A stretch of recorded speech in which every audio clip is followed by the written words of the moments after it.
Once we get through a brief presentation, we're going to be talking about the public hearing, mostly for Wednesday night. The Zoning Commission has this meeting set up to start at 6 p.m. However, there are a couple of items that are ahead of the East Norwalk public hearing on the agenda.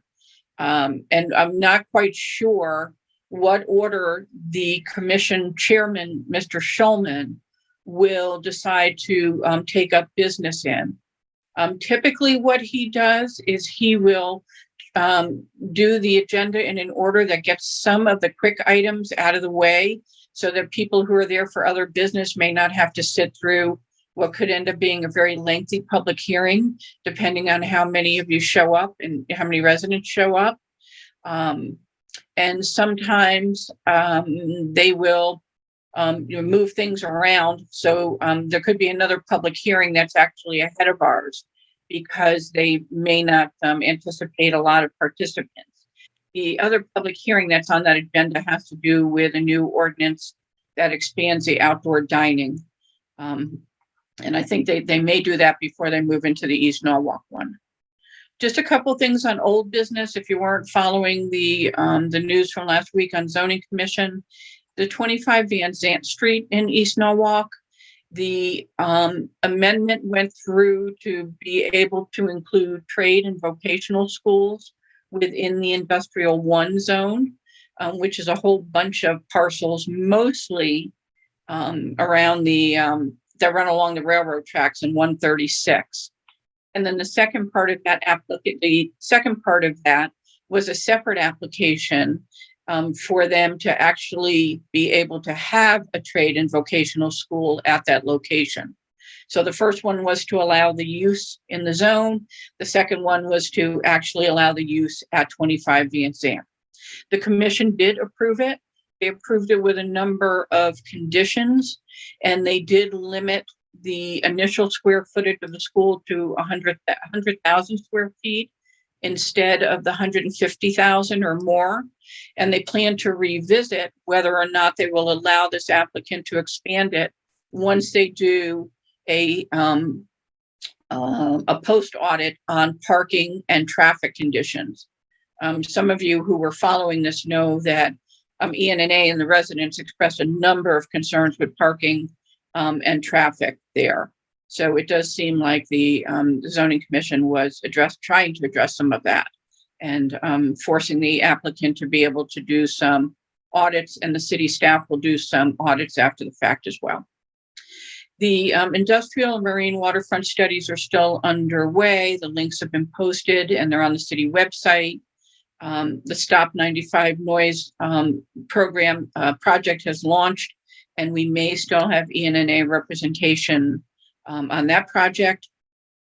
We'll probably get more involved with that after we get beyond the East Norwalk rezoning. We are still awaiting a definitive answer from city staff on just what is the priority of street paving, sidewalks, and curbing actually throughout East Norwalk. We're getting conflicting reports on how they do that and what's actually scheduled for next year and the year after. And if some of you were reading the local news, you'll see that the proposal that popped up out of nowhere for the second time for Don't Block the Box, literally at the Olmsted intersection where I actually live, we did manage to get that postponed. So that is being pulled for now and revisited, and will probably be back on an agenda in January or February. Okay, and then at some point we can open it up for any new business, but what we'd like to do is kind of just jump into talking about the public hearing for Wednesday. So the as I said before, the Zoning Commission actually starts this meeting at 6 p.m. They're generally pretty prompt, so you'll want to be logged in at 6 or shortly thereafter. The commission will, like I said, they have some other items on the agenda. So I really, unfortunately, can't tell you ahead of time where we may be. And I know it's very frustrating for myself and and other residents to log on to commission meetings at 6 o'clock and sit for, through an hour or 2 or 3 hours of other business waiting for our hearing or our item to come up. If there is a way for me to find out from Steve Kleppen, and I will be speaking with him tomorrow, by the way, on some other questions that we have. If there's a way for me to find out from him when, if they can commit to when we're going to be on the agenda, I'll try to let people know. And it may be that I could be able to tell you, like, you don't have to log on until 7 o'clock. But I'm going to try to find that out tomorrow for everyone. The links for the Zoom, this is all via Zoom, not in person. The links for being able to connect via phone and video were in our Saturday email, but we'll continue to post that on social media. It's also on the city website, and we will be sending out reminders both on both tomorrow and Wednesday, and we'll have the links in there as well. You can request to go on camera if you're speaking at the hearing, and you can request to share your screen. If you're not already familiar with how to do that, though, we do suggest, just for your comfort and for the process during the hearing, you may want to practice that beforehand. But in the past, people understood that they, or maybe even misunderstood, that we couldn't request to go on camera versus just having our name on the screen. And you can share your screen and be able to share documents or maps or any presentation that you have. If you do want to participate in the live public hearing, but you need help using Zoom, we do encourage you to go reach out to ENNA no later than 6 o'clock tomorrow if you can. And either myself or possibly another board member or a resident volunteer that we can enlist can help you, because we don't want to feel that anyone has been kind of disenfranchised just by virtue of the city having to use technology at this point. I'll answer another quick question too, is to say we don't know yet when the city may reopen for these types of hearings. And I also can say that we don't have any word yet on whether ENNA will be resuming our in-person meetings in January at the Marvin. I suspect, given the COVID numbers and the winter time, that we probably won't be. And also, just as a heads up, that we may be pursuing other venues for when we are able to meet in person again. All right, so I'll keep going. Just a few points here, just so that people have an understanding of what's going to happen on Wednesday, especially if you haven't been to a public hearing before. So Steve Kleppen is the P&Z director for the city in Norwalk. He's going to present some version of a presentation of the East Norwalk Village TOD Transit Zone Plan, EVTZ, as you know, we call it, and they call it. He'll present it to the commission. The reason why he's presenting it is because the actual applicant to create this zone is the city itself. It's actually the zoning department. And so he represents the applicant, and he will make the presentation to the commission. The zoning commission has seen this plan multiple times as formal presentations from Mr. Kleppen, and also at their twice monthly meetings, he typically gives them a status update on it as well. So they are very well versed in what is in this plan, or at least they are supposed to be. I may comment on that later, because we actually found out that in the planning commission, there was a planning commissioner who voted to approve this and advance it over to the zoning commission, who actually didn't understand that some of the uses that are allowed now in our zone are actually being removed under Steve Kleppen's plan. So it's important that these commissioners actually have paid attention and know everything that's in there. And we'll probably find that out on Wednesday. The plan itself for rezoning East Norwalk into the village zone is a text amendment, which actually creates the zone. I can share the map with you in a little bit. And it's essentially, as you know, it covers from I-95 bridge all the way down to the Mill Pond and for both sides of East Avenue. It also encroaches into some of the side streets coming off of East Avenue, either one or two parcels in, or in some cases, almost the entire street going in. For example, Rowan and parts of Van Zant. The other part of it, which is the actual, follows the actual creation of the zone, is something that Mr. Kleppen may reference called the design guidelines. Those are the guidelines that follow the state statutes that allow a municipality to create a village district or a village zone. And within those design guidelines are a lot of the things that cover the aesthetics and the physical attributes of what can be developed within the zone. It does also allow for architectural review with professionals that can do peer reviews on the special permit applications, and also some of the actual city agencies and commissions can do reviews based on some of the elements that could be included in a development's parcel. When Mr. Kleppen is giving his presentation, you may want to take some notes because they generally don't make the presentation available prior to the public hearing. If he is willing to do that, I will grab that and I will do an email blast when we do the reminder so that you can see the presentation ahead of time. But as he's speaking, even if you have prepared comments, you may want to take some notes just so that you can address anything that was of concern to you, or it may spark a new suggestion that you might have. You will not be allowed to have a dialogue with Mr. Kleppen or the commissioners. The way the public hearings work is the applicant gets to present their case for approval of their application. That's Mr. Kleppen. The public hearing is then open to the public for comments, and you can only speak once. Once the public hearing is closed, no other member of the public can speak.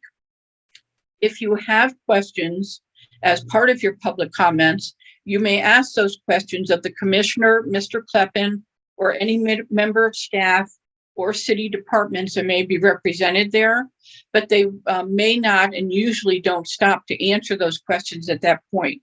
They simply note the questions and then they will answer them when Mr. Kleppen gets to do his rebuttal, which is actually the third part of the hearing. The final word in public hearings always goes back to the applicant as a rebuttal to what the public said. We do not get to rebut the rebuttal. Generally speaking, just covered that. They generally won't answer any questions while the public hearing is going on. Although in the past couple of years, we have seen Commissioner Schulman kind of break that unwritten rule. And for the edification of the public and for the commissioners themselves, he will ask staff to address the question during the public hearing. Good evening, everyone. Can you hear me? Yes, we can. Good. My name is Lou Garcia, and I'm a resident here in East Norwalk. I'm also an architect, and I've been pretty much, have heard a lot of the presentations from the city.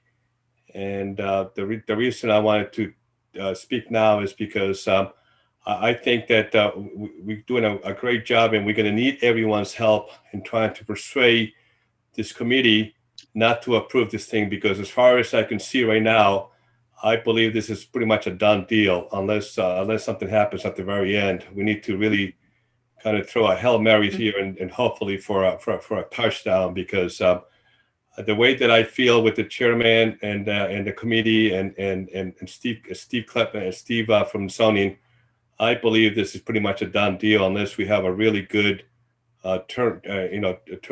people talking against it, opposing this thing, and maybe if they see everyone present, they might have a different change their mind.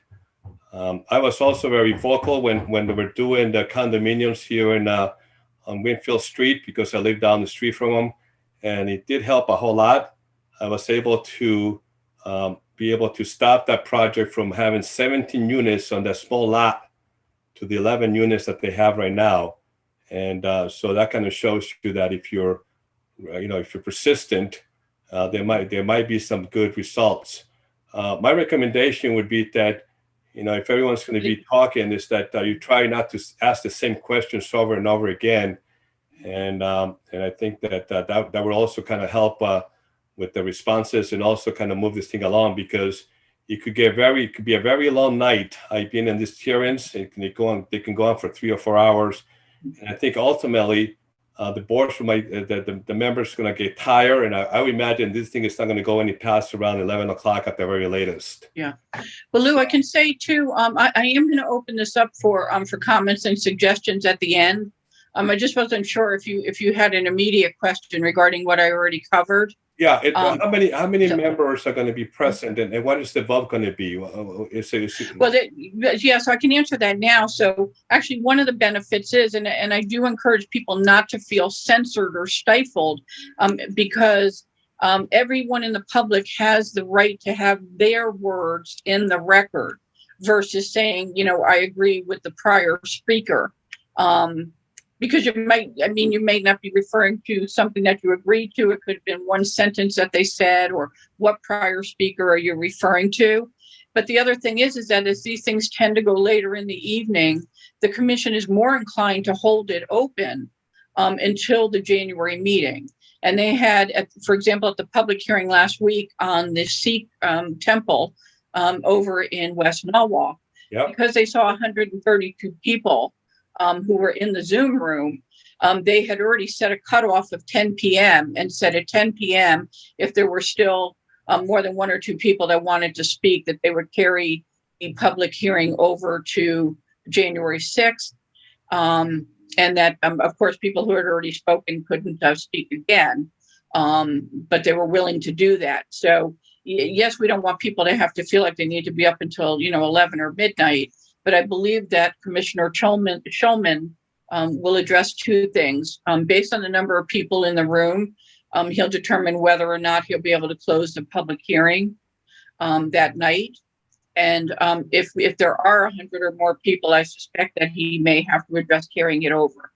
I will say right now, though, that it is the intention of Steve Kleppen, and we believe the entire administration, and actually I don't believe it. Steve Kleppen actually told me in an email, he intends to have a resolution present with the commission on Wednesday night, and for them to vote on Wednesday night to approve.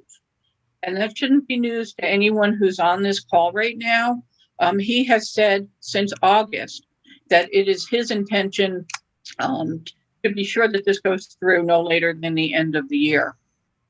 So I appreciate that, Lou. I do want to caution people, and I do agree with Lou about terms of repeating the same questions over and over again. It may be that, ultimately the commission will be annoyed with it, but, I trust people to use their own judgment to, get into the record what they feel is important. And sometimes hearing the same question 4 or 5 times really builds a compelling case for them to have to answer the question in the rebuttal. How many members are going to be voting, and what is that? Do we need to carry all of them or half of them, right?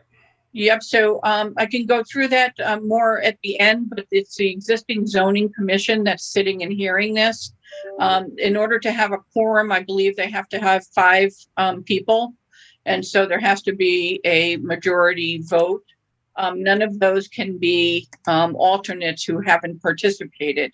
And I'll just say something about that too, Lou, is that one of the reasons Steve Kleppen is giving his justification for shoving this through on Wednesday is that he doesn't want this carried through to what is about to become the combined Planning and Zoning Commission, which gets sworn in their second meeting in January.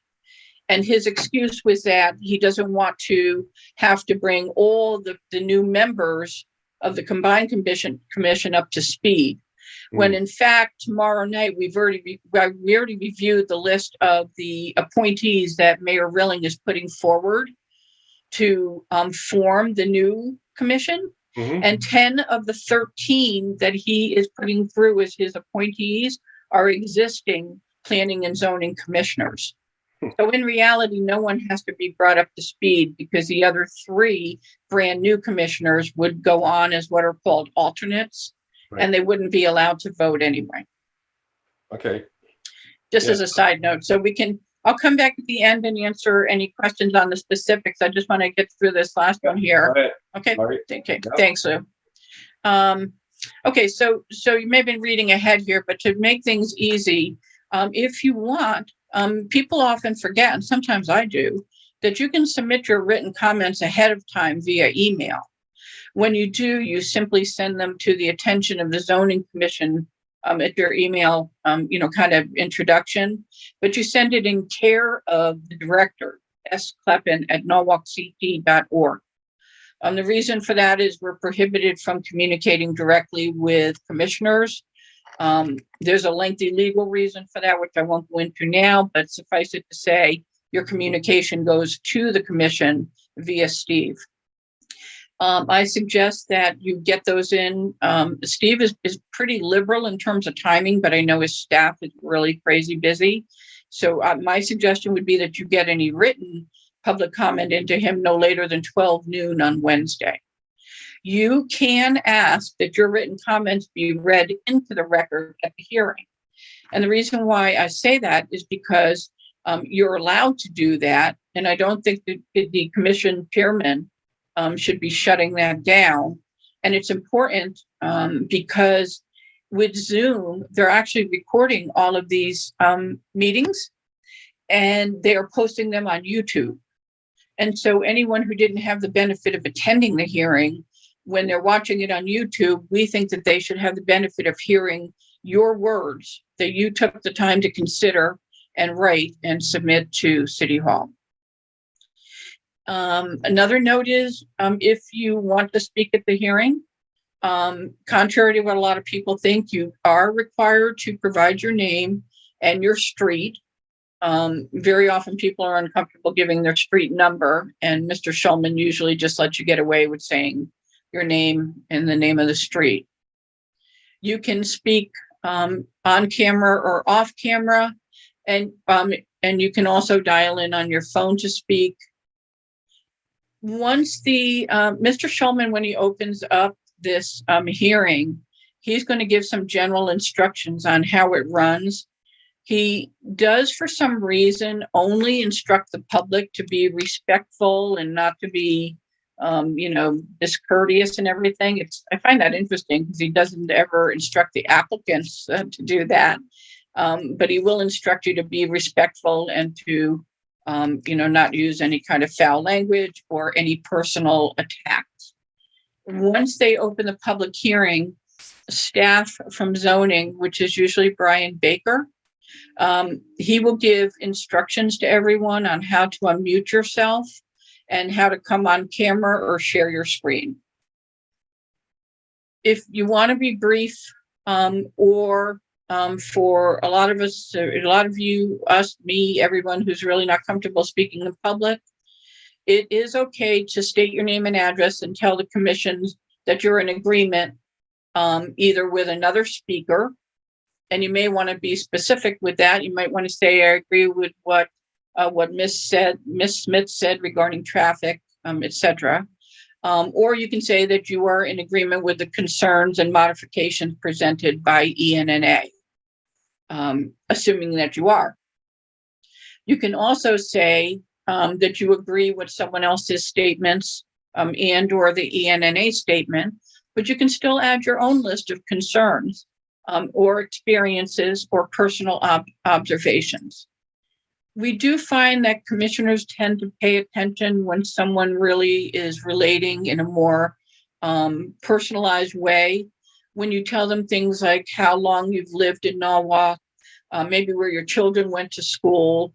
If you're not a native Norwalker, a lot of times people will share why they moved to Norwalk and why they moved to East Norwalk in particular. and to share your experiences here along with your concerns.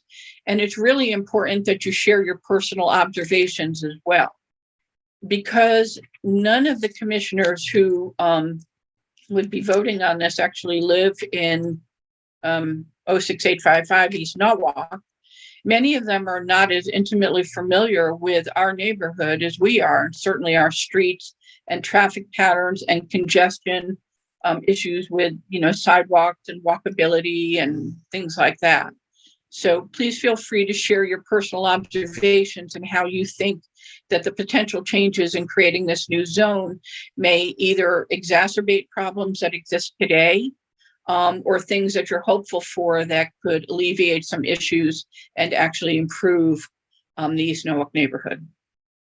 So the general idea is that from the list of 20 items that I think probably everyone is familiar with, and if you're not, they are on our on the East Norwalk website. You can go and you can review the list of those 20 items.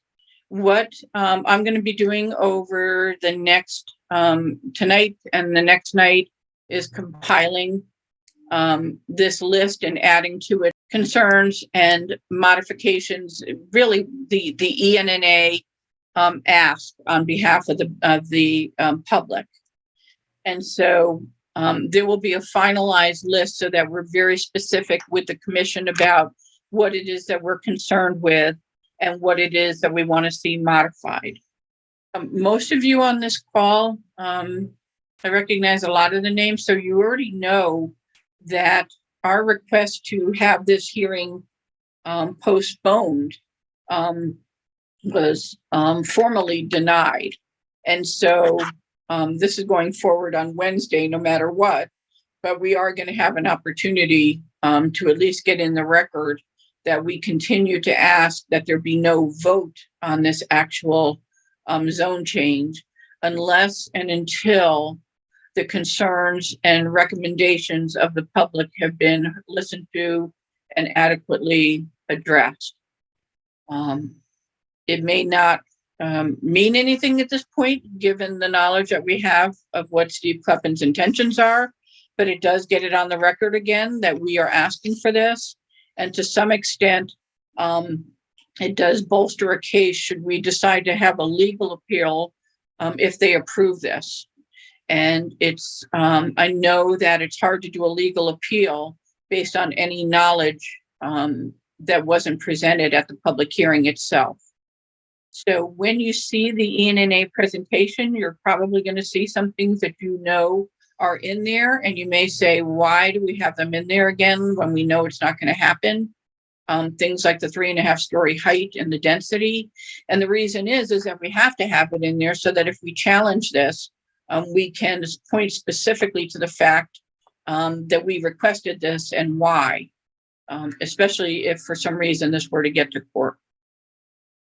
And now is probably a good time to answer a question. I don't know if it's in chat or anywhere, if anyone was even going to ask it. So for the past few weeks, when we've been dealing with people looking to assist us with opposition items for surveys and petitions and walking around flyers and everything, we have been debating whether or not we should expend the very limited budget of ENNA to do yard signs, postcard mailings, ads on social media and print media. And once this became evident that the zoning commission is likely to approve this, it just seemed like it may be throwing the good limited money we have after bad, if you know that expression. And so assuming this goes through, and assuming that what Steve Kleppin told the commission is accurate, that there are several developers waiting in the wings, he called it on the coattails of this approval, that they are waiting to actually file their applications. And so we can expect, I would say, within a month or so of this getting approved, once it actually gets legally published and adopted, that we could see like 1 to 3 applications start flying in right away. And so what does that mean relative to why we didn't spend the money on getting the word out of a public hearing that may be, an effort in futility, except to get all of your words to the city, which I'm sure the mayor will be listening as well. And the reason is that the funds that we do have, depending on if there is a special permit that comes in, that's as objectionable as we think at least one of the several could be, that we would need money to be able to actually oppose each of the special permits as they come in for any of the ones that are objectionable. So I hope that makes sense. I'm sorry, I hope I'm being coherent. The key was, rather than spend a whole lot of money fighting something that looks like it's probably inevitable on Wednesday, we know that there are probably going to be special permits that we're going to have to fight. And fighting special permits does take the effort of expending some money. And there could even be, in some cases, where we're now going to have to do a fundraising event to be able to get legal and professional consultants and advice to help us with this. What I'd like to do is go ahead and open it up for chat and raised hands if you want to alternate between both. Okay, great. In the chat, Ellen writes, can you share some of the In the Wings projects that you may be aware of? Okay, so when asked, actually one of the commissioners, I think, asked that of him, and he was very evasive. They don't like to share anything or give any hints of what it could be, because they don't want to, kind of tip off the public, and they don't want to cause any unnecessary concern for particular property owners. Okay, so the one that we know about, and because we actually have Mr. Descala as a guest as well, is this parcel down here, just beyond the cemetery in the center of the village, which is the Mill Pond parcel that houses the Wells Fargo Bank. The intention there is that there'll be upscale kind of empty nester, second type high-end housing for people that own significant houses right in this area, or generally in the area, that may be snowbirds that have properties elsewhere, but they want to maintain properties here or just downsize. That's the parcel that's here. I personally suspect some other parcels, and it should be no surprise because I've mentioned this in the past, the St. Thomas Church School parcel, which is across the street from the school, and then also the Rite Aid parcel, and potentially the empty Penny's parcel. If you take a look at the gray areas here on this map, which is the EVTZ zone, the areas that are in gray are the ones that are changing over to what's being called the EVTZ zone. And it's interesting here because the idea originally started as East Avenue. So here you have the highway. And if you follow my cursor coming down, this is East Avenue coming all the way down to the Mill Pond. And originally the parcels were just going to be those on either side of East Avenue. But you can see what's happened now that we didn't spend a lot of time talking about, and that none of the commissioners really raised as a concern, is that just beyond these primary parcels, you start to see residential and other use parcels that are behind it. For example, this is Rite Aid, where I'm pointing to right now. And behind that, there are 2 residential parcels. Why are they included in this? When you come down here to Prowitt Street, this is Penny's Diner here. But beyond that, you have the Penny Press office building and garage. And then you have what is, I forget how many units are here, but this is a condominium unit. So why are these included in it? And the same thing going into Van Zant. and for point. And then as you come down, you will then see that the encroachment into residential is severe and extensive on Rowan Street. This is the former East Avenue Methodist Church right here. But then beyond that, almost all of these parcels, with the exception of like a little parking lot and the third taxing district, electric transmission and storage, I think every other parcel here is 100% 1 and 2 family residential. Same thing as you come over to Van Zant. There's some residential and some commercial uses here that go all the way up. And these are also hash marked out to be EVTZ. And then there's also one, I believe, on Myrtle. When you come into Myrtle Street, this is the corner of Myrtle coming in where the church is, but then there's a residential parcel right here. So we're not quite sure why those are designated. And I can say that it could be that it's deliberate based on an interest of an existing developer and something that they're looking to do that would require not only the whole footprint of the parcel on East Avenue, but to extend back and have a development that goes back 1, 2, 3, 5, 7 parcels in. Why is that a concern, you may say? Because in addition to the height and density of the potential for 3.5 stories and 1 unit for every 850 square feet of a lot,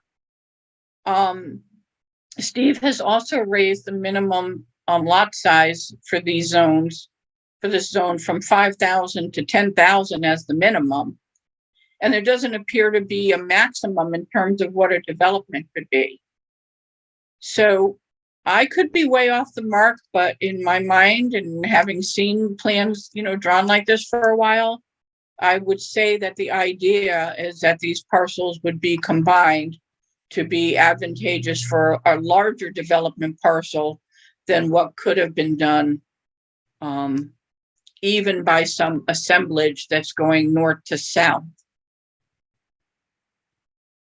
And when you hear me say assemblage, and Steve Kleppen is going to mention it too, and the commissioners may ask some questions about it, what he means is that some of these parcels are so small on East Avenue because they're smaller parcels, that because of parking requirements and things, it doesn't make sense for a developer to be able to use an existing small parcel to be able to do anything that would meet their profit levels.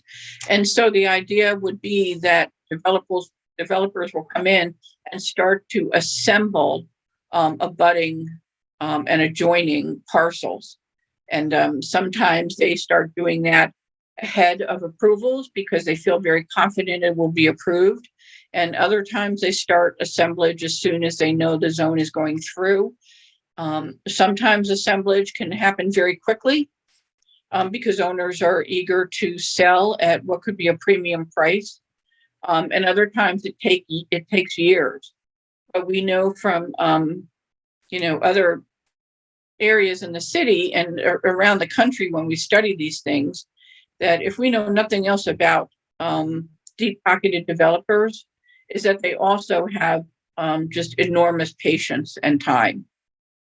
And so they can take their time and be buying up, parcels in groups with the intention of coming in to develop.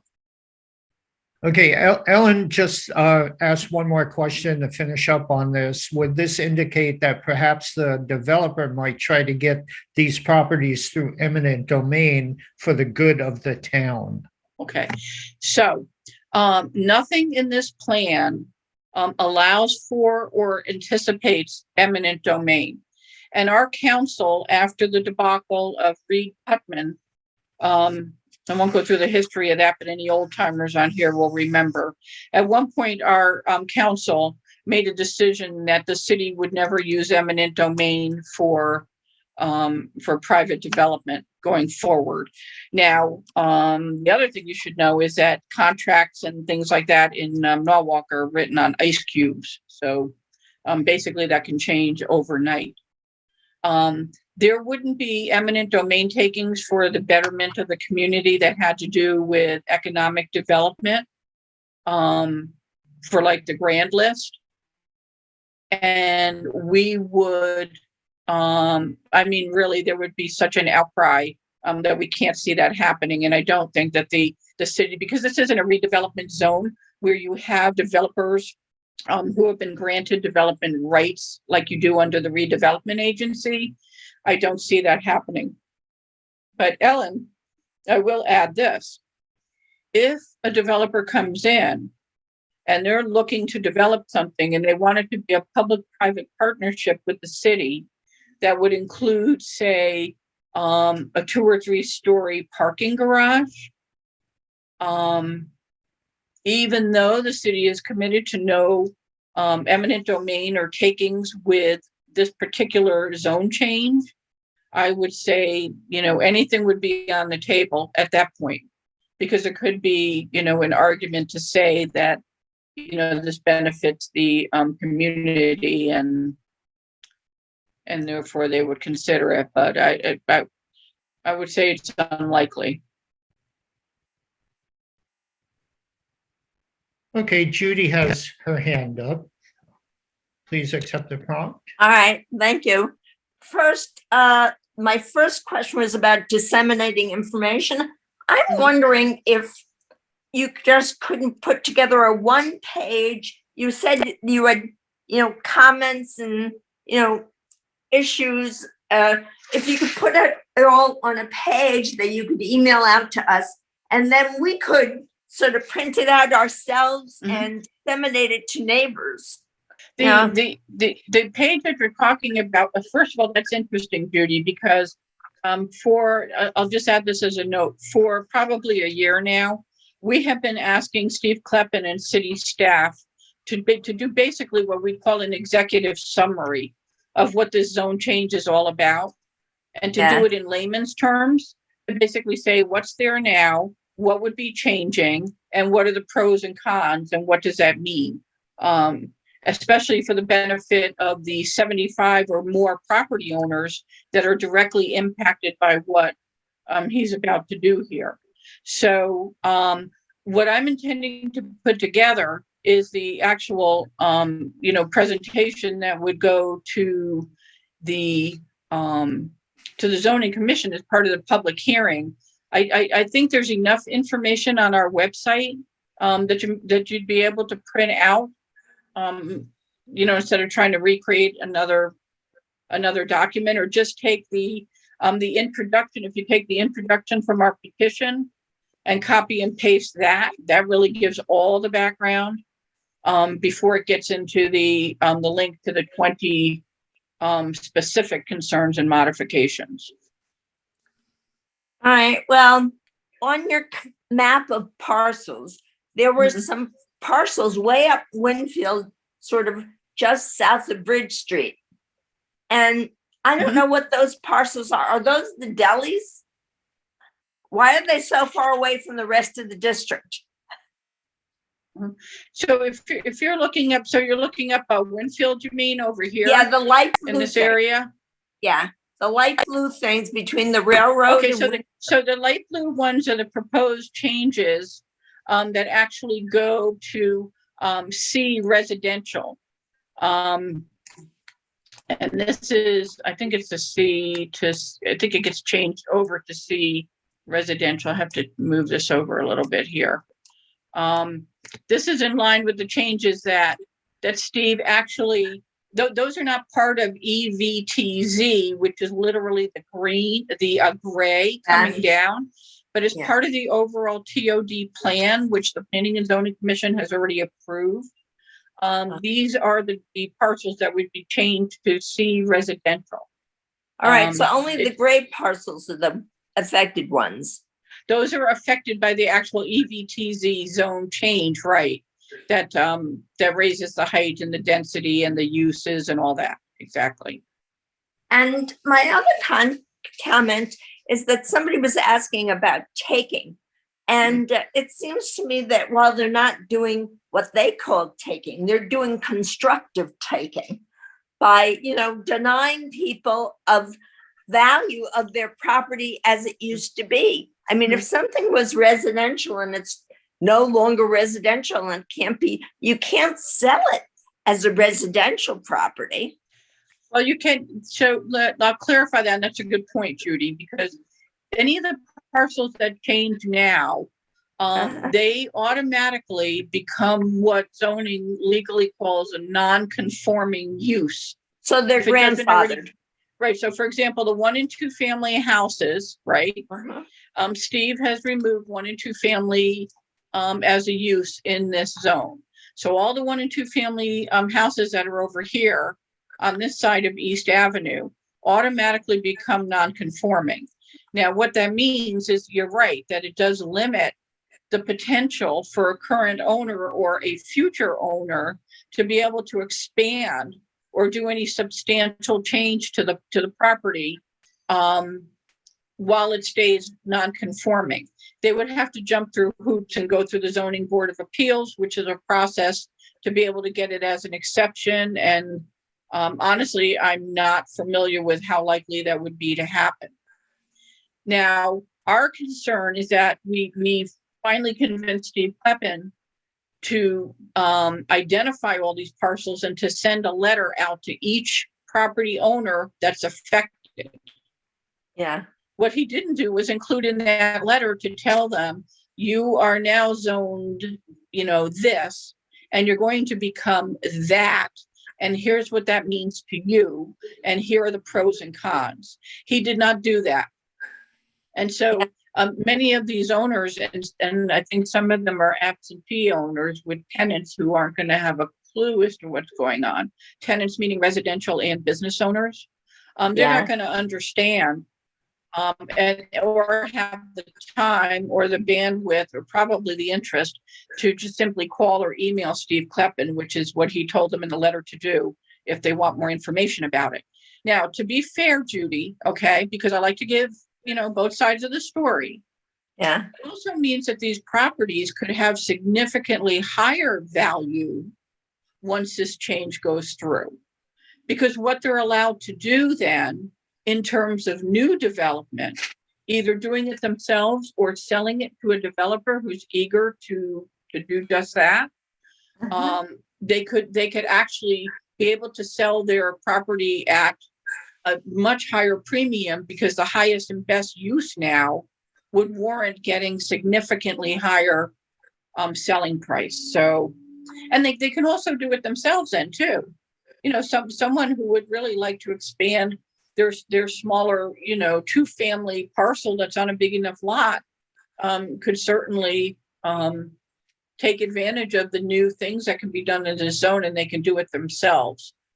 But I just want to present it that in some cases it could be the windfall, for someone who would want to sell and otherwise isn't able to get a very good price for it now.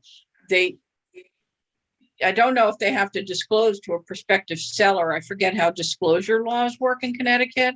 If there's a realtor online, please jump in. But I believe that with the disclosure laws in Connecticut, the seller or their agent may have to disclose that the zone change prohibits some specific changes to the property. But I'm not certain about that. We'd have to ask a realtor. All right, thank you. Here, we can do a whole evening on something titled, I'd love to do this, a whole evening. And Lou Garcia, if you're still on, you can help me with this. The title of the forum would be why you shouldn't feel any comfort in special permit applications. And I can tell you right now that Steve Kleppen will probably mention this on Wednesday night to the commission, because he almost always does. When he starts talking about the fact that this new zone will allow up to 3.5 stories and one residential unit for every 825 square feet, which is double the density and a whole story higher than what's allowed now, which is 10 feet on both sides going down. He will talk about the fact that those applications will only come through as a special permit versus something that's simply a site plan review or something that's allowed that gets approved as what they call over the counter or as of right. Now, he'll say that the special permit review is a much more stringent review that has to address the concerns of the quality of life impact on the neighborhood. And therefore, everyone should feel comfortable by the fact that any of those applications would have to go through this air quote stringent review of special permit. The reality is that everything they review in the special permit, I think it's 11 or 12 criteria, a lot of it won't even pertain to these applications. And the things that do get easily explained away by the lawyers and the very well-paid consultants that they hire to present these applications. You will hear that and see the statistics on, say, the traffic analysis, which they're required to review. And inevitably, the traffic consultant, who they admit as an expert, will conclude that it has no significant impact on the traffic, either the level of traffic or the level of service. The fact of the matter is that unless we convince them to shut down these heights and density now, it's only going to leave us with having to battle each individual special permit as it comes in. And it's true that maybe the first special permit that comes in, even though it seems it could generate a bit of traffic, it's not going to be enough to really impact the congestion or the level of service, which is how long you wait at red lights, to put it simply. However, special permits are analyzed incrementally. So as each new one comes in, it gets evaluated on its own merits and what it will add. But advocacy groups like ENNA and CNNA and other neighborhood groups for years have said that the city really isn't looking at it holistically to say, what's the potential buildup, if all of these applications come in for the maximum. And so there really is no comfort in the special permit. And in fact, what this could do is, because we already know, and the developers know, and the city knows that traffic is going to be an issue here, the developers that are most likely to apply first, in my opinion, are the ones that have the biggest developments. Because if they get in first, they don't risk being denied because so many other developments came in and already overloaded the traffic that's going to then make a decision against them. The other concern with special permits is once the first one gets approved using the criteria and the developer's ability to achieve a number of bonus amenity points, which we can talk about more if you want.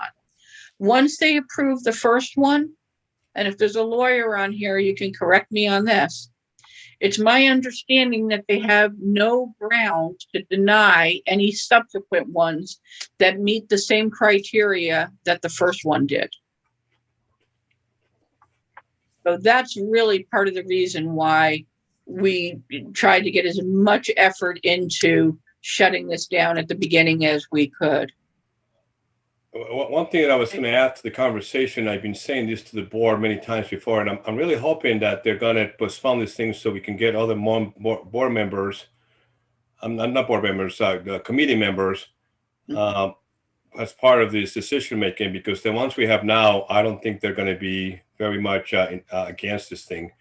But one thing that I've been... the new ones that he's appointing to, just so you know, Lou, Yeah. None of them are from 06855 either. Oh, boy.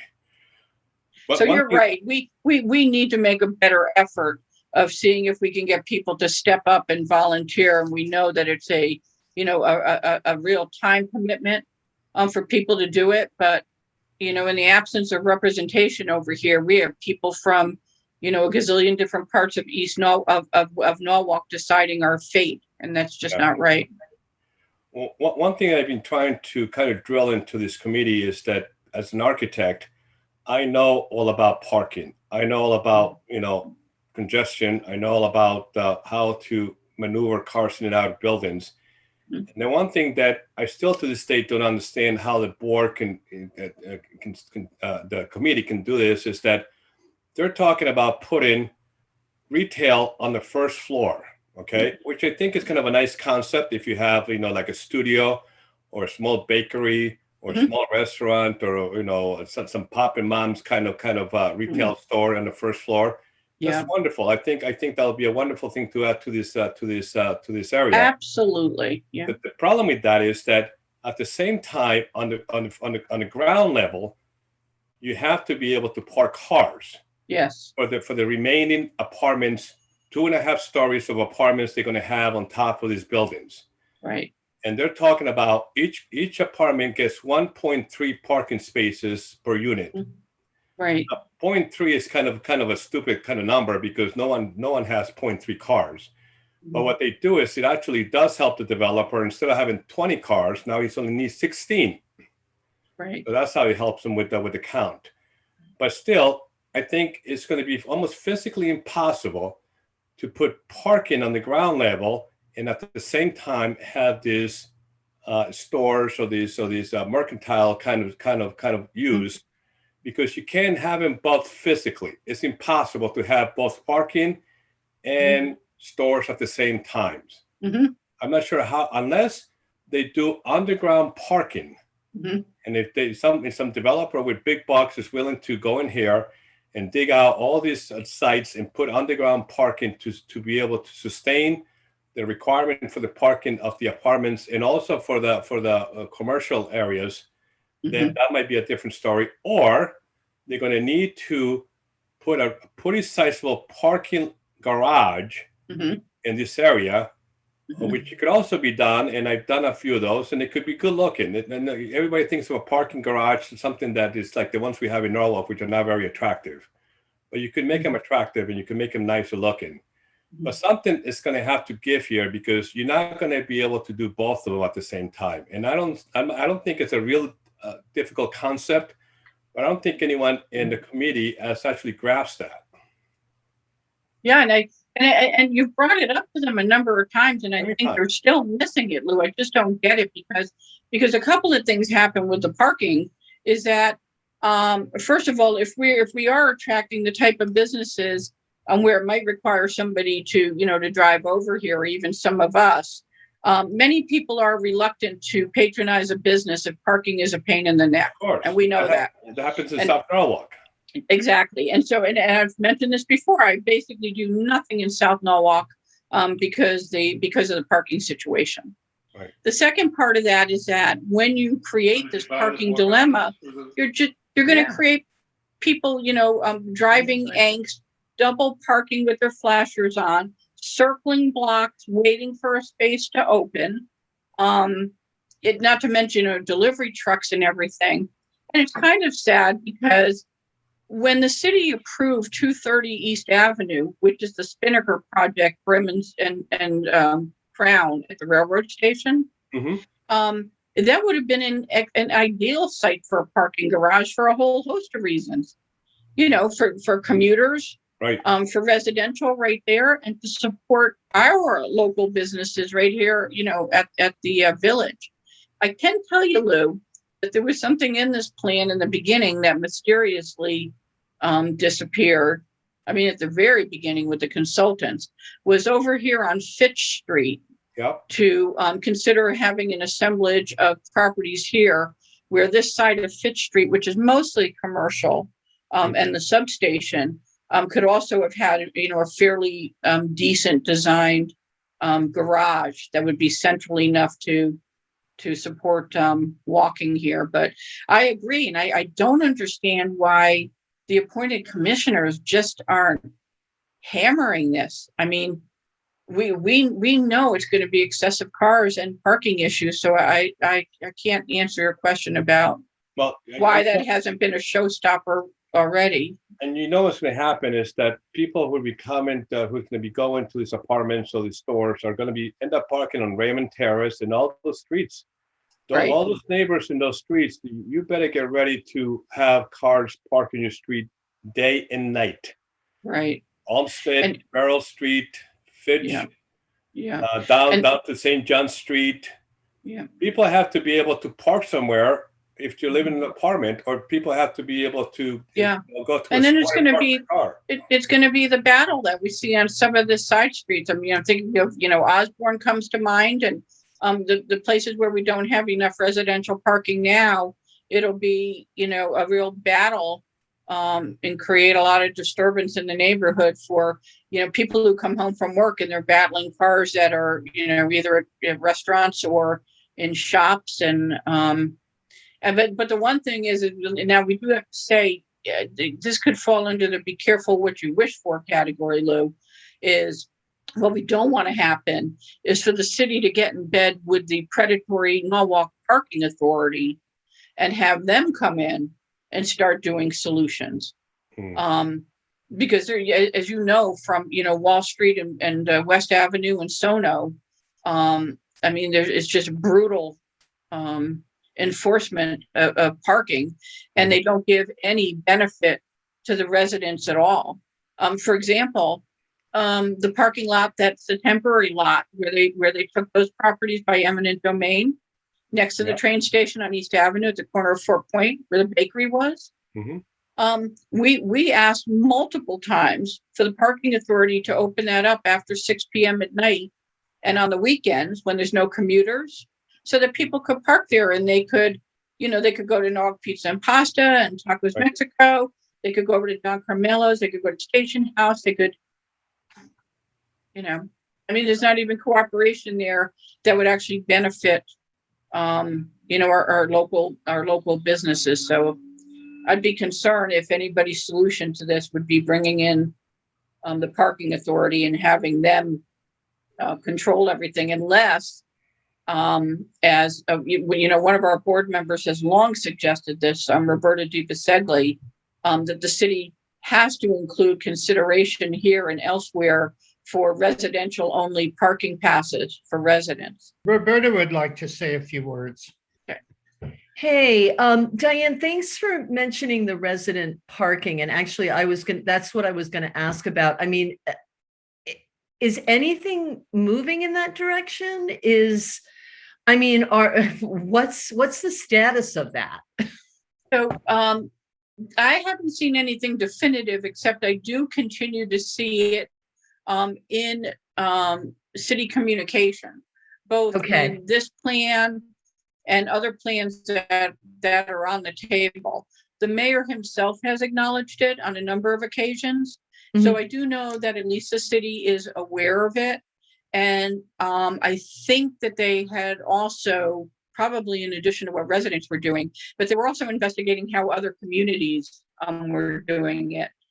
Some of them, I think, from a list that we gave them, like the Cove in Stamford, and some other communities that have the program.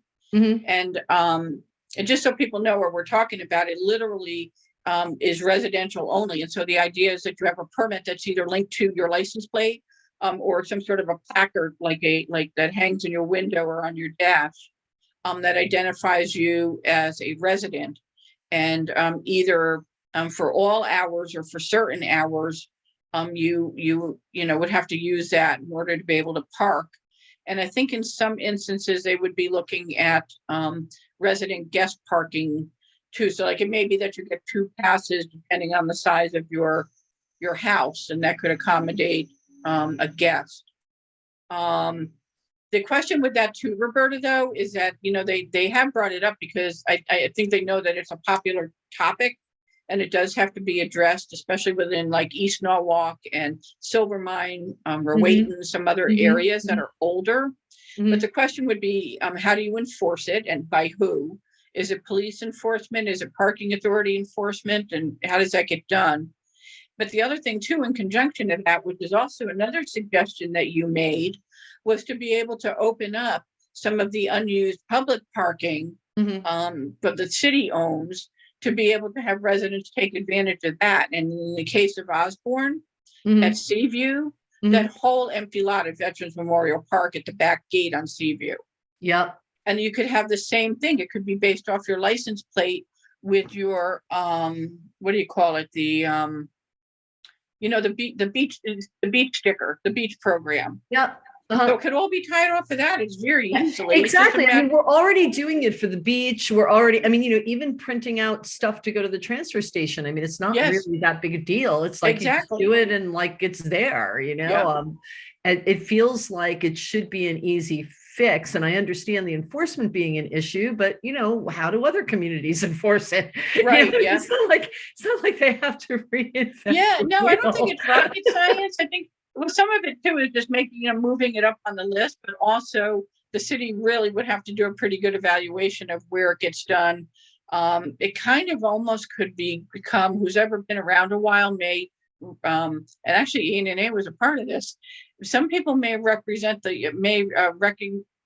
the famous speed hump Yes. program. And so what ended up happening is, a few neighborhoods, and ENNA was part of it, lobbied for it, were vocal enough and signed petitions. The right amount of people on the street wanted it, and speed humps went in. But what ended up happening is that every single neighborhood and street in Norwalk started asking for them. And it became an issue because it was becoming a issue for emergency vehicles and things. And so finally, I think it was under Mayor Knopp, they finally had to put a moratorium in Yeah, on but speed humps. the thing is, I mean, that should say something right there. If every single neighborhood in Norwalk was trying to get Exactly. speed What humps, is it telling like, you? what the heck's going on here, guys? Right, exactly. Anyway, I have to Exactly. run. Thank you for addressing that, Diane. I Yep. appreciate You're it. welcome. Yep. Still on the list. I'll make sure it doesn't drop off. But I will mention something else, and I think you saw this in our list of 20, and you should review that, is that the commission actually did kind of a throw a dart at a dartboard type of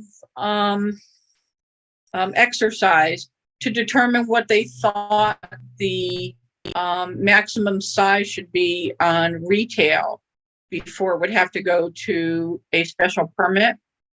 And somehow Steve Kleppen had thrown out there like 25,000 square feet.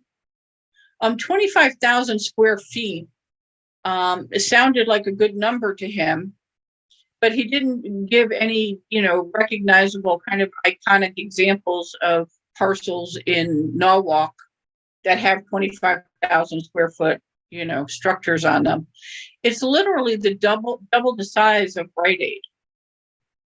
So if anybody's familiar with Rite Aid, if you can imagine one of these parcels having a retail structure that's double that size, I kind of personally thought it was insane. So, after we started posting some of that stuff, they looked to go back to like maybe 8,000, which is still too big. And then Steve decided he liked the round number, and I think right now it's sitting at 10,000. But when you're looking at these parcels and what's in this plan, and you're looking at square footage, if you're not able to visualize it like I'm not, you may want to Google some other sites and see how big they are. Some of the types of restaurants that could come in here are national chains, like, Applebee's and Denny's and Chipotle's and Cracker Barrels, the types of things that are big regional draws and draw people from the highway when they're there. How do people feel about that, by the way? I know we were talking about before about it would be great to have some mom and pop type, locally owned restaurants and bakeries and coffee shops and stuff. How do people feel about I don't want to say big box, but how do people feel about large footprint national chains being in this corridor?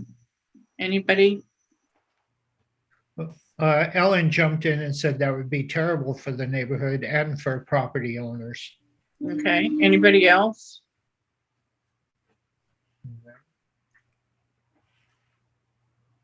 Yeah, clearly, I agree with that. I don't think this is the corridor to have it in. It wasn't our intention. It would be great to have some, even if it's a small national chain that's a franchise, if it's something that's locally owned and it's small. I also added to the list. I know some people agreed with me and some people didn't. And maybe Lou and others can speak to this too. I see his hand is raised, but I got to say, if you're talking about walkability, and you're talking about the environment of a community that encourages it, and we want less traffic. ENNA had also added in that that we should have a restriction in the zone to not have any drive-through services, specifically fast food. I don't know if people have an opinion on that too.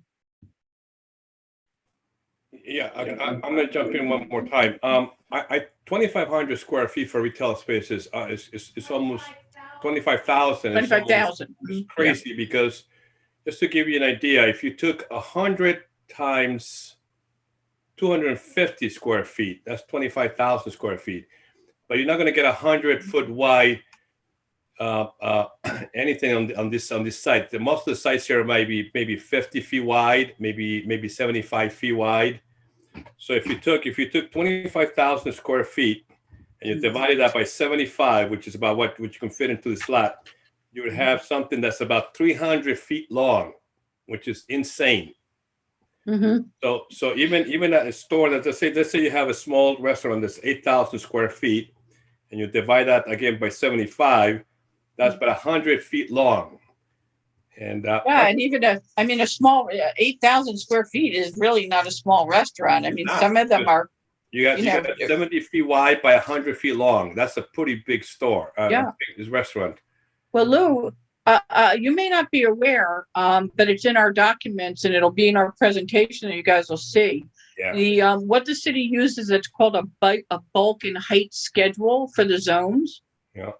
For this zone, Steve Kleppen has put in a 75-foot minimum size of the plot with 10,000 square foot minimum. Now, if you look at East Avenue Village District down by the green, the minimum size there for the plot is 60 feet width. And if you look at Golden Hill Village up at exit 14, the minimum plot size there is 50 feet with only a 5,000 square foot lot. Same thing in Rowayton. Yeah. So right now, for most of these that you see on the screen in the gray coming down are currently zoned neighborhood business. And right now, that's 5,000 square foot area with a 50-foot wide lot and a maximum of 2 stories and 25 feet. Yeah. He's putting in a minimum, but Steve is putting in not only the possibility to go to 3.5 stories, but he has imposed a 2.5 story, 35-foot minimum. So meaning any parcel there, like Penny's and the church school and Dunkin' Donuts and all of those, automatically non-conforming, even if they conform to to the new village zone based on their use, because they don't meet the minimum height. Well, we talked about having like a big restaurant chain that if you put it close to 95, you're going to get a lot of people coming off 95 just to go to this restaurant. Yeah. And you're going to have a huge amount of traffic getting off exit 16 to be able to come to this place. Yeah, especially if you're talking about some of those popular chains, and then people just Google, first of all, they'll just Google, and use Waze for just, a restaurant, or they may be looking for a particular one. And if they're going to see a Cracker Barrel or Applebee's or Denny's or Chipotle's, or I have the list of them with all their square footage and building sizes. Of course, that's going to be regional.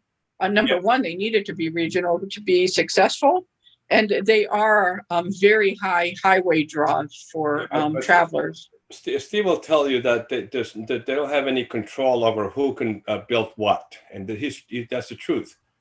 You can't tell, you Right. know, unless you put into regulations, but you really can't dictate who's going to build what there. Yeah. Well, the only way that we can dictate it is if we keep these sizes small enough Yeah.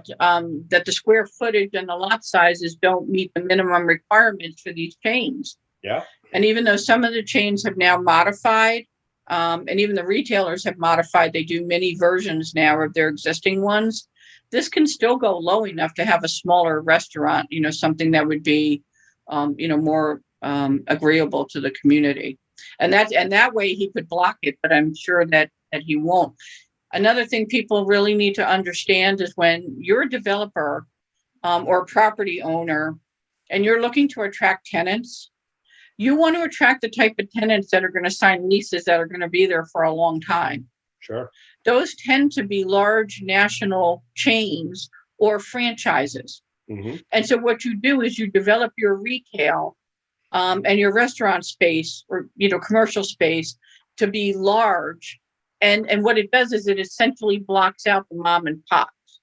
ENNA has put in a request in our modifications that any mixed use building that goes in that has ground floor activation must provide a mix of sizes of the retail and commercial space so that local and small businesses have an opportunity to rent.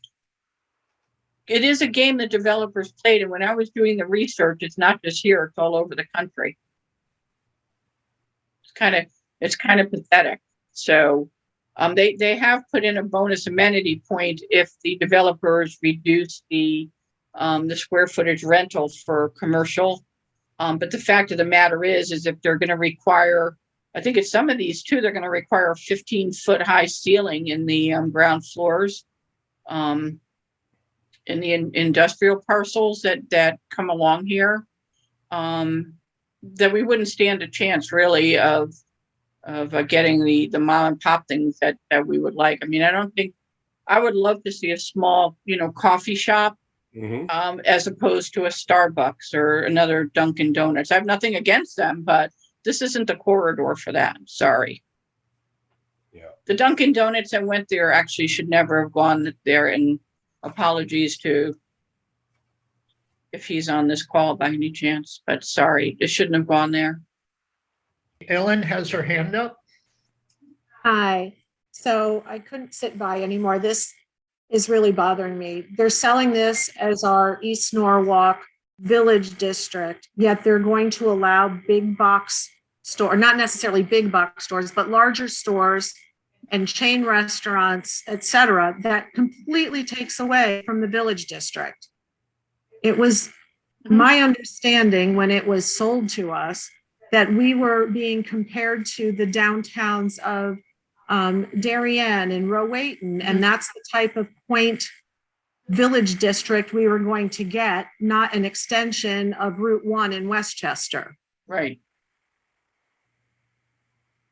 Ellen, I couldn't have said it better myself. And so when Steve Kleppen tells these commissioners that, you know, the time to vote is now because we've had meeting after meeting, we met with the ENNA, we had the charrette, we did the forum, we met with the, what those commissioners need to understand, and we're going to tell them, is that from the second meeting, not the first one, because that was kind of just to get to, you know, what do people want? But from the second meeting, the second they came back with the 3.5 stories, and we saw what could potentially happen here that was a nightmare. From that second meeting back in 2018 or 19, whenever the heck that was, the residents of this community rejected it, and they rejected it at every opportunity that they had to speak since then, at forums, at presentations, at ENNA meetings where we had planning and zoning as our guests. And so this is nothing new.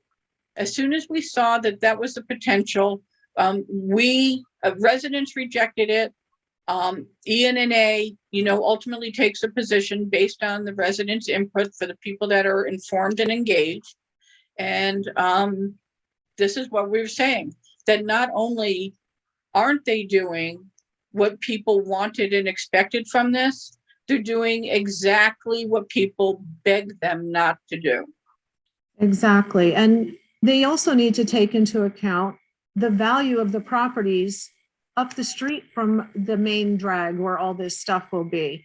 It's going to completely destroy our property values. I'm not right off of East Avenue. I'm off of Howard and Winfield, but I've got my own cross to bear down the street with the condo. I mean, okay, so I just ask, and I will just say to people, if you have questions before we go, jump in.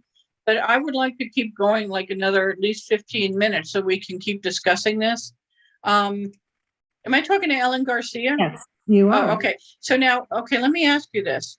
Because there are two schools of thought on property value. And because I'm not a realtor and I have no clue, there's a school of thought that says if this gets built out pretty substantially, it's going to destroy property values. And then the other school of thought says that, thank God, once this gets built out, all of our property values will go up. What's up with that? What is the...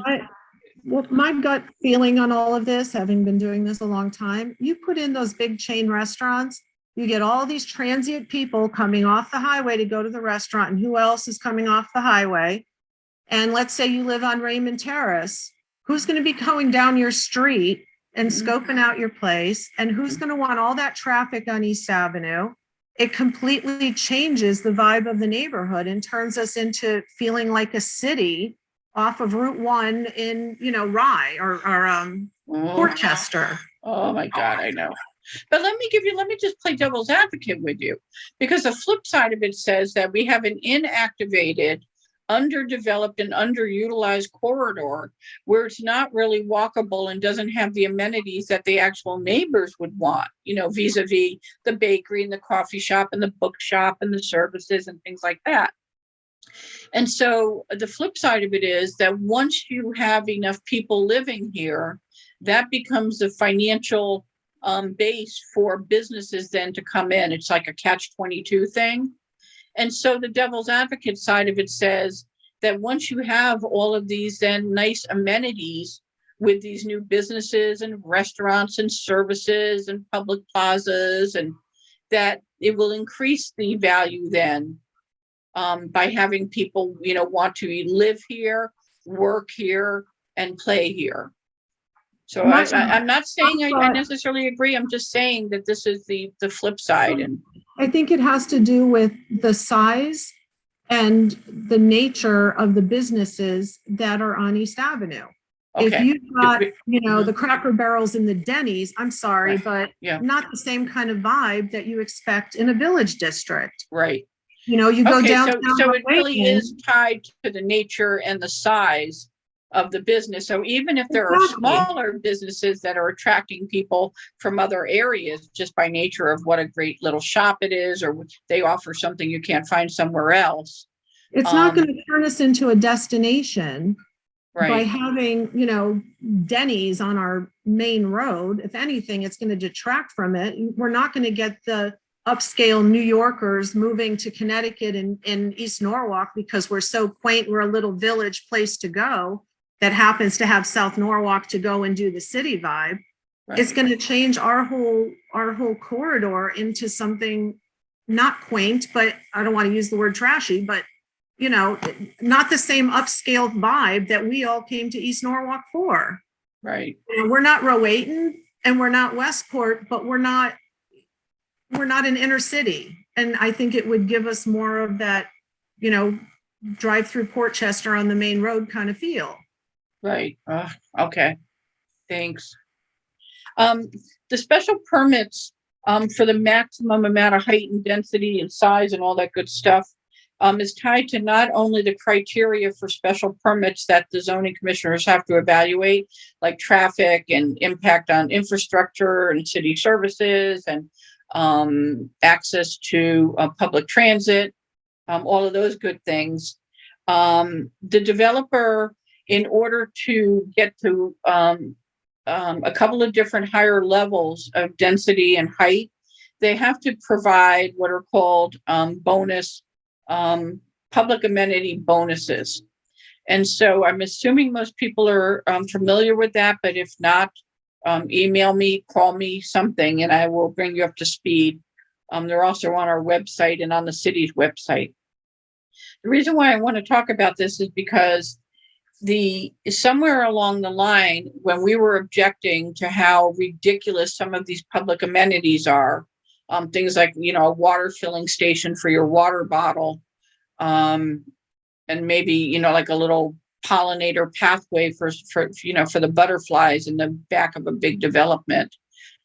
Somewhere along the line, coming out of the planning committee of the Common Council was a request to say that a developer, if they achieve the maximum number of points, but they guarantee that at least the majority of those points are considered sustainable amenities, meaning environmentally sustainable and environmentally, desirable, that they can achieve the highest level of density and height.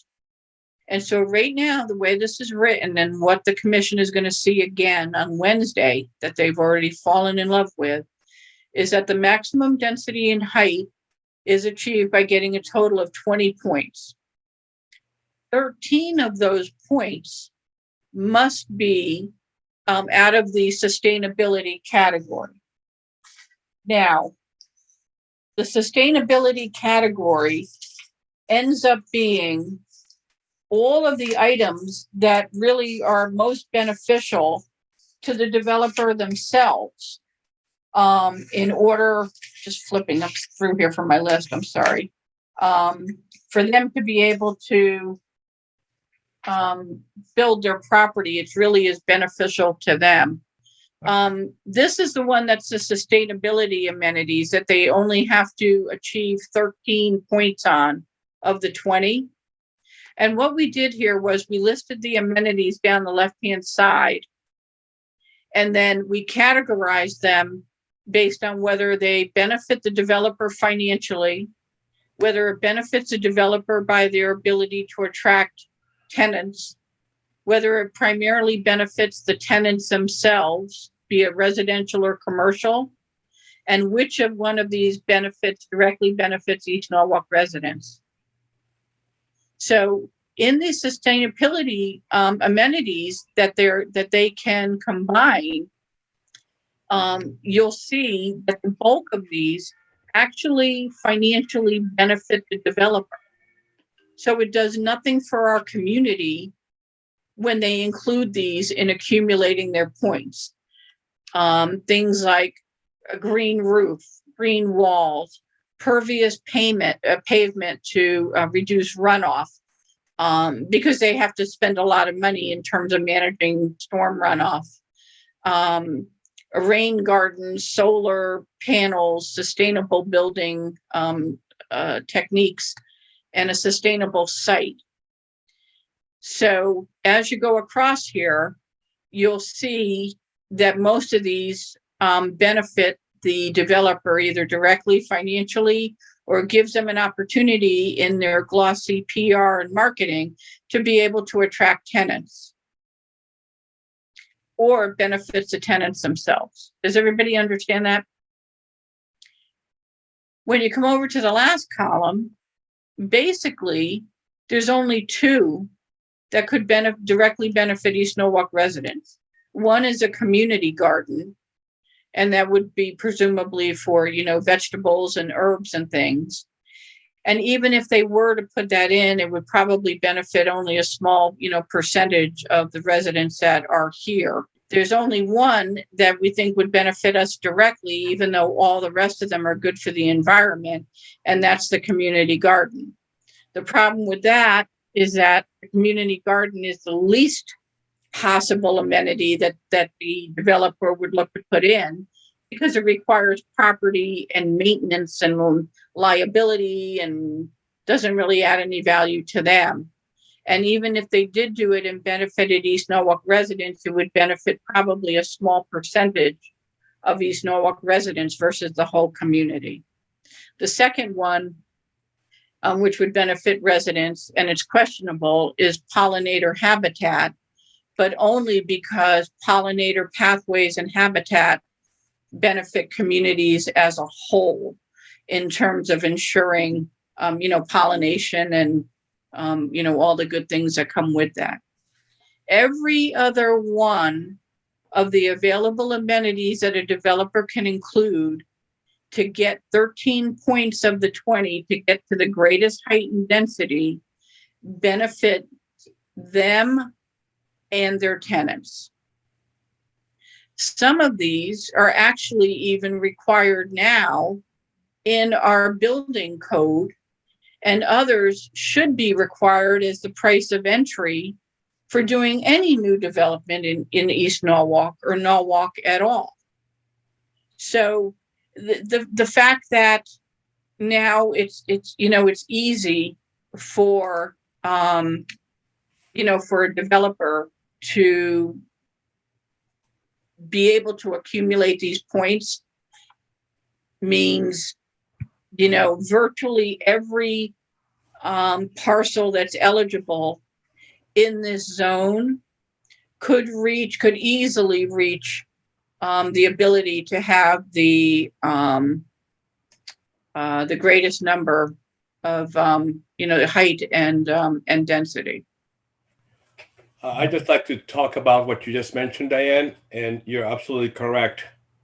Most of these things are part already of the code requirements, and most of these are being done as we speak today to have a better building and more sustainable building.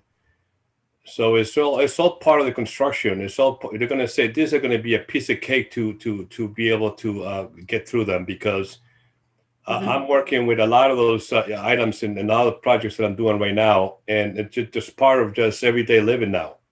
Exactly. So this really does nothing. If you go to each one of these, like the building drainage detention system, that's going to be a requirement by code, because they can't put water into the storm system that we have today.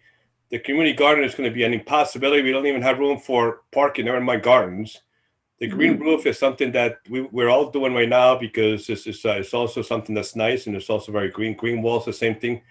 Previous parking, rain garden, we don't have room for that either. You can forget about that. That's never going to happen. So you can go down the list, and it's not going to benefit any of the neighbors, none. I'll give you an example too, Lou, to just show you kind of how horrifying this is. I took this text out of the from the zoning for what's being recommended. So here's the idea that if the 20 points are achieved with 13 being sustainable, how they achieve it.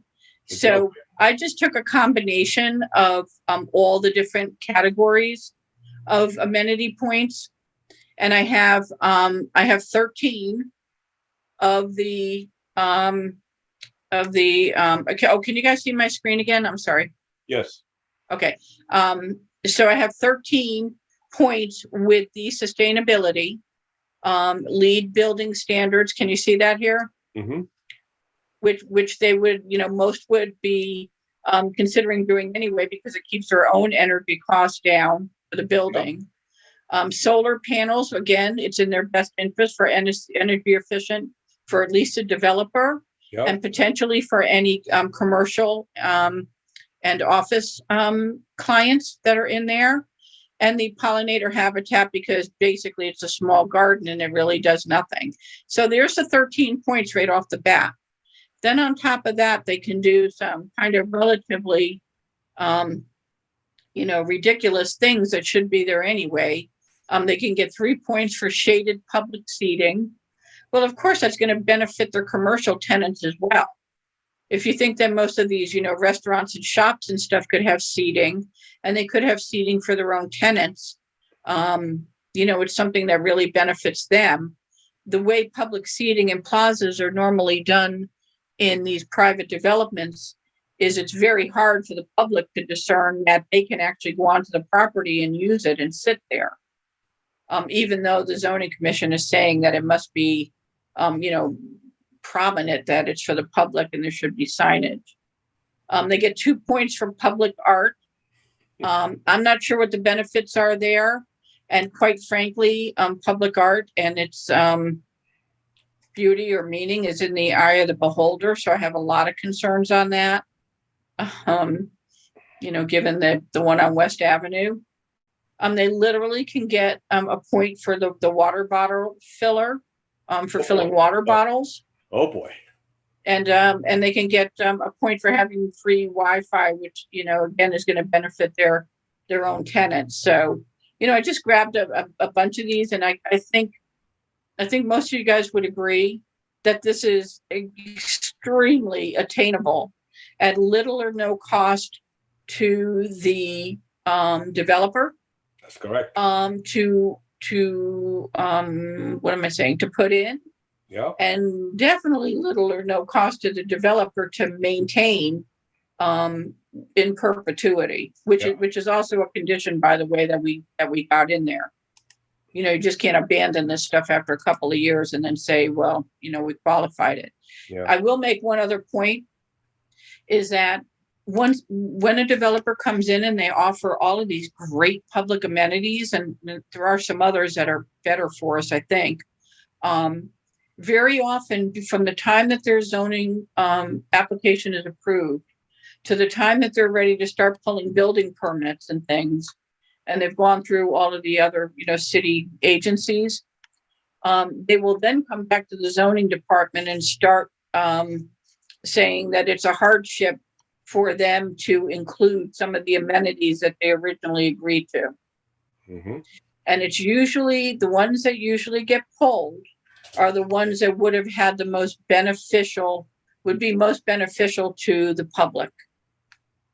It's just the way it goes. Sure. Now, if you have an empty, in the meantime, they probably have knocked down whatever was existing on that parcel. Mm-hmm. So you literally have an unsightly, sometimes unsafe, unused, empty dirt lot. And our commission doesn't have the stomach, the planning or zoning, which is now being combined. They have never had the stomach to say no to a developer while there's an empty lot sitting there. You will even often hear them say that anything is better than nothing. Yep. And so, and Lou, you've been through it personally.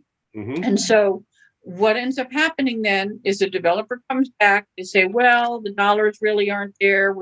This isn't going to work for us if we got to have this amenity and do this thing. And so, we're not going to be able to do it unless you grant us, a variance or a change here to be able to pull this stuff out of here. And then it's what we call it holding the commission hostage. They literally have gone so far, and the developer has invested so much money, and the city has made such a commitment that there really is no, political willpower or enforcement willpower than to say, well, then we guess you can't do your project. Right. What ultimately ends up happening is anything that's good for the community then ends up getting pulled out, and it benefits the bottom line of the developer. In fact, at 230 East Avenue at Brim and Crown, it was either that developer, the development that Spinnaker did, or the one at North Water Street of the historic Norwalk Factory building, where they actually told the commission that they couldn't meet their desired profit level if they were going to be held to what they committed to when they got approval. And so we said, since when is the profit level of a developer any business of the consideration of our land use commissioners? Yep. Sorry to start sounding snarky, you guys. I really don't want to sound this way. I just want to be realistic so that people understand how things really happen. And so even if we have a developer that comes in that's willing to work with us, and I hope they will be, even if we get some big wins in there for having them agree to do things that would be really good for our community, like community meeting space and funding, improvements for the village district for beautification, and community events and all that stuff. The bottom line is that those are the things that will get pulled first. And if that empty lot sits empty long enough, the city will cave. Diane, it's Ellen Garcia again. Hi. I just wanted to ask one quick question, and I don't know if it's even something that could be part of the staying power or putting in some more rules.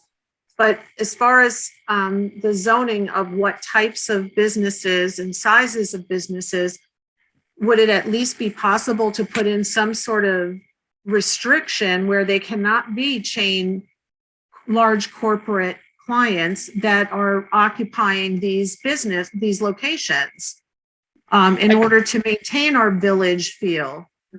I'm not sure if like legally they can restrict it.